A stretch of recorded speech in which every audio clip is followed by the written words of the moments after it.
Hey there, Pony fan. Welcome to another Friendship is Magic review with me, the Stupid Private. Today's episode is Rainbow Falls. The episode begins with the gang preparing to head to the proving grounds where the competitors for the Equestria Games will be selected. Because game rules say that ponies can only compete in one event, instead of taking to the sky with two of Ponyville's more competent flyers, Rainbow Dash is stuck with Fluttershy and the newly christened Bulk Bicep.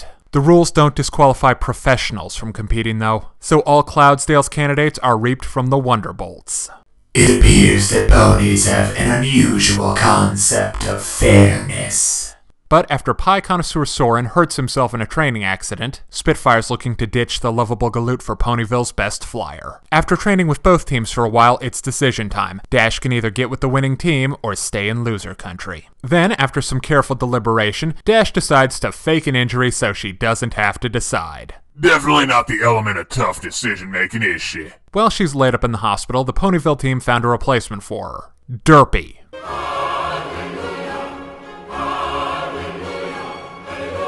By some strange coincidence, Dash and Soren are in the same room. Apparently, even though he's completely healed, Spitfire is more interested in having Dash on the team than him. Knowing this, the Technicolored Pony's decision is clear. She's flying for Ponyville, not Cloudsdale. And with the help of Dash, Ponyville qualifies for the Equestria Games. This episode is awesome. I was never overly fond of Wonderbolt Academy, but Rainbow Falls makes up for it big time. This episode takes its time building up Dash's dilemma, and it's completely understandable how even though she cares about her friends very much, she still wants to fly with the best. And having the Wonderbolts play the part of Cobra Kai in this episode was just...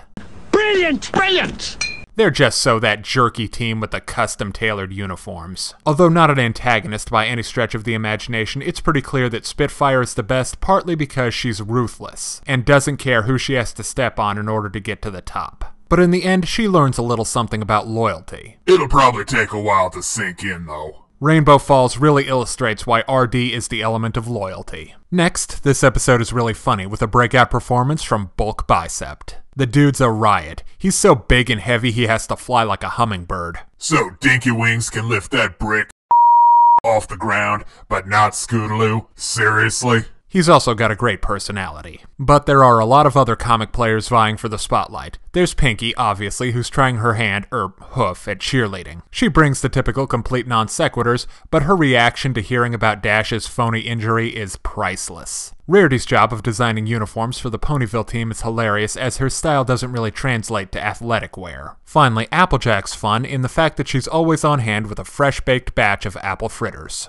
The part of Dash's conscience is played this time around by Princess Twily. She's gotten pretty good at giving advice. I like how she tries to help Rainbow Dash come to the right conclusion without actually telling her straight up, you need to do this. And at the end of the episode when she's all kitted out in cheerleader gear, hilarious. It is kind of weird that she never actually flies at any point. I guess those wings are really just for show. The action, while not a central part of the episode, is quality stuff. When Dash is moving at speed, it has a great sense of power and energy. Plus, the need to qualify for the games adds a nice layer of tension. This is also a nice world-building episode with the build-up to the Equestria Games, which is already way more substantial than the Grand Galloping Gala. Also, among the finalists in the competition, there were 3 Griffins. And finally, at the end, Spitfire gives Dash a Wonderbolt badge. That will no doubt somehow be a key to that box. I really liked Soren in Rainbow Falls. He comes off as less intense than the other Wonderbolts, but they welcome him back, which helps sell that the Wonderbolts aren't bad, they're just kinda hyper-competitive. And finally, Derpy cameo. What more do I need to say other than it's time to break down the good and the bad in Rainbow Falls? On the good side, this is a fantastic character moment for Rainbow Dash. It shows her at her best. The comedy is spot on, and the action is thrilling. There are also a lot of interesting plot developments and world building going on. On the bad side, yeah, I got nothing. And you know what that means. I give Rainbow Falls 5 out of 5. Thanks for watching. I'm the Stupid Private.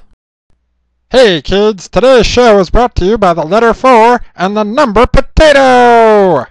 I'm a stupid private.